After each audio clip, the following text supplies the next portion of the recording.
Money FM 89.3, best of breakfast. Climate Connections. Welcome to Climate Connections.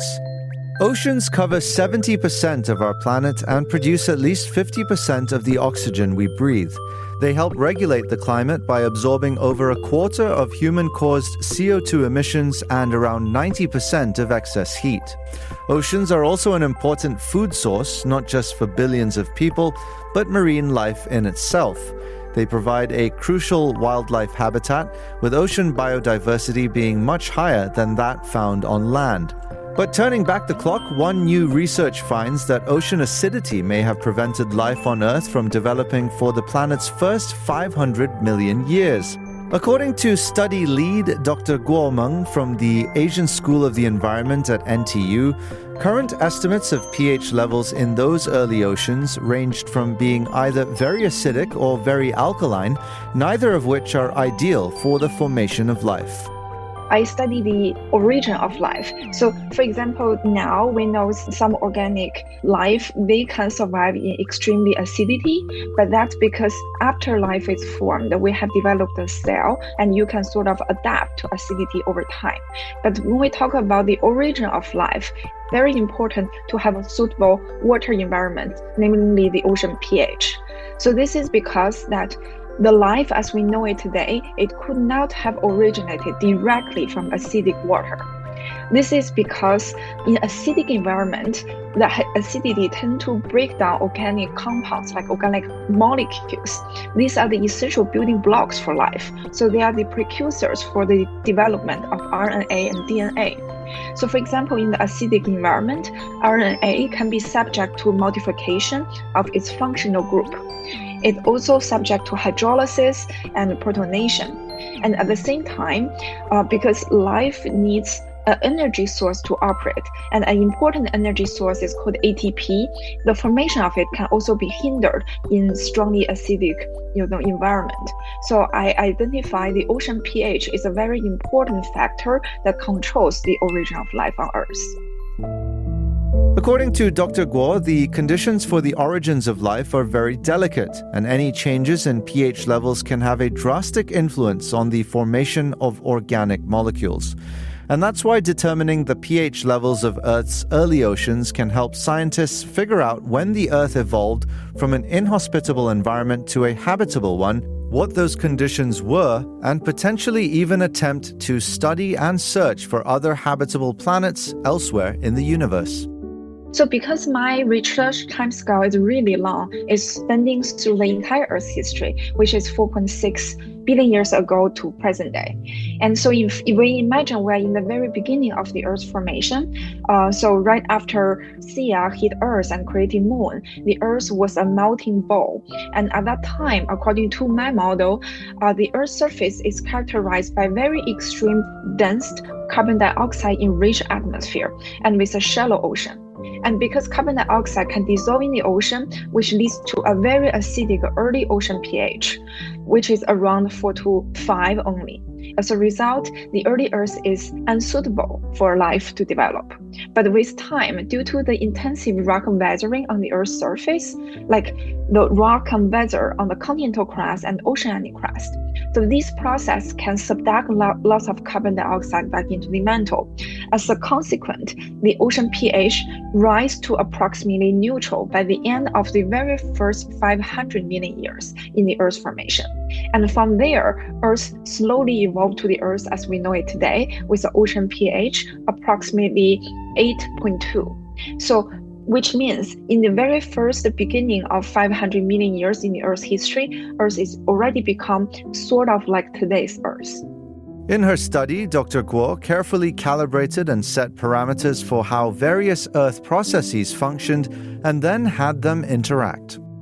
Temperature and for example, water, like ocean pH and chemistry are the important factors. And in my research, I find out there is one particular geological process that linked to all of them, which is the operation of plate tectonics. So because among our solar system, Earth is the only place that we still have plate tectonics and the only place that we know like life still exists today. I think there is an intrinsic linkage between two. So plate tectonics, it resurfaces the Earth, and by doing so, it brings a fresh bunch of nutrients to the surface and some fresh rock that can be subject to rock weathering. So with plate tectonics, in the early Earth, when there was lots of carbon dioxide, this process can sequester carbon dioxide and converted the surface into a more habitable, surface environment with a lower temperature and more neutral ocean pH, and brought lots of, growth limiting nutrients to the surface. So other than being inside the habitable zone, one important criteria to make a terrestrial planet habitable is whether it can allow the operation of plate tectonics. Maybe I should add, it's still like very highly debated whether we have plate tectonics in the very beginning of the Earth's history, because in the beginning of Earth's history, there is almost no evidence. So the operation of plate tectonics only draws from my own conclusion from my research, and it's still a highly debated issue. The model combines tracking of the global carbon cycle and ocean pH levels while considering the formation of continents and the Earth's mantle cooling over time. It also accounts for changes in the amount of seawater throughout Earth's history, a factor previous studies omitted. With human-driven activities pushing up levels of carbon dioxide in the atmosphere, there is more CO2 dissolving into the ocean. So the next question is, how much are our oceans acidifying as a result of the effects of climate change? Compared to before, currently the ocean pH is declining at a very high speed. So ocean pH has declined approximately about 0.1 unit since the Industrial Revolution, which is a rate that is so much faster than past. And this rapid shift of ocean pH can disrupt marine ecosystem. So particularly, it's have a larger impact on the life that relies on the calcium carbonates to form shells and skeleton like coral and some type of plankton.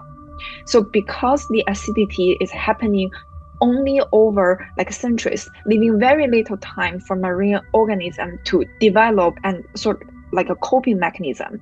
So it poses an immediate threat to the modern marine ecosystem. And that's just give a big hit on the environment. And it's also going to impact human life in the future. With human-induced climate change accelerating ocean acidification, Dr. Guo says there are critical steps that can be taken in order to mitigate negative impacts and preserve marine biodiversity in the long term.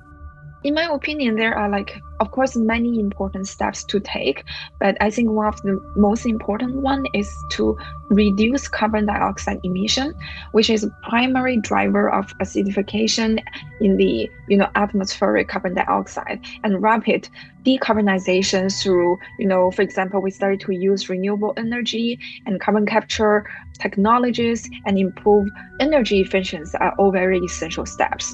And in the other aspect, we can also enhance the carbon sequestration. So one is to stop putting carbon dioxide in the atmosphere, and the other hand, you need to sequester what is already exists there. So to enhance carbon sequestration, we can use mechanisms like carbon capture through rock weathering and other nowadays advanced technologies. And the steps to get there can be challenging. Well, so the thing is not only just sequester, you also need to put it somewhere, because, for example, if you just weather the rock and the rock just stay there, over time it decomposes and it releases carbon dioxide back into the atmosphere. So in my opinion, the actual most important thing is to figure out after carbon was absorbed by those rocks, where these rocks go. So in the early Earth, those rocks can be sequestered, can be subducted back into the mantle during plate tectonics. But as in modern Earth, we don't have those kind of rapid plate tectonics anymore. So it's up to the scientists to figure out where do you put them in order to, realize this long-term carbon sequestration. And I think it's still a challenge in today's society. First of all, because I try to track how the carbon reservoir in Earth's different, layers has grown or decreased over the entire Earth's history. So by doing so, I can identify the biggest reservoir that has the ability to host lots of carbon. So this gives a future direction to the scientists to know where should we storage carbon after it's been rock weathered. So it's linked to the previous question that you have asked before that tackles one of the biggest issue. And in the second aspect, because currently, lots of the global carbon cycle model is kind of detached with the evolution of the solid part of the Earth system, namely how the crust and mantle process can affect carbon sequestering through plate tectonics. And my model serves as a step forward towards a more complete whole Earth system evolution regarding global carbon cycling. So this allows for a more accurate capture of the large time scale change in global carbon cycling models. Oh yeah, so for example, currently in my model, of course, it's not very fine scaled, fine graded, but I identify several important reservoirs in the Earth, namely ocean, atmosphere, continental crust, oceanic crust, including hotspot islands and mantle. So I track how the carbon not concentration, but content change in each of these reservoirs. And I have identified in the earliest time that the reason for Earth can sequester loss of carbon is through plate tectonics. And plate tectonics bring those carbon back into the mantle. And mantle becomes the largest reservoir that you can host loss of carbon through a long time scale, and without releasing it back into the atmosphere. Dr. Guo and her team have made significant advances in understanding the complex feedbacks between ocean chemistry and the Earth's climate, and she's hopeful that this can serve to influence future climate models, especially those focused on the carbon cycle and ocean health. A big issue is how do you quantify how much carbon you can sequester? I guess we are all new in the field, and we are just glad more and more people started to identify this is a very interesting scientific question, and we are putting time and efforts into doing this. Because I am very theoretical, but I think now there are many more geoengineers trying to actually put into action with this. So for example, in our research group, which I belong to, which I work with Professor Simon Redfern at NTU, they have tried to use, for example, to put basalts into agriculture process. So basalts, because it's filled with silicate dioxide, so it can sequester lots of carbon and can also help crops to grow at the same time. So this is one of the new technology I think carries lots of hope in terms of carbon sequestering. Of course, lots of people it's just starting, but I really hope it goes somewhere and can help the environment. That was Climate Connections on Money FM 89.3.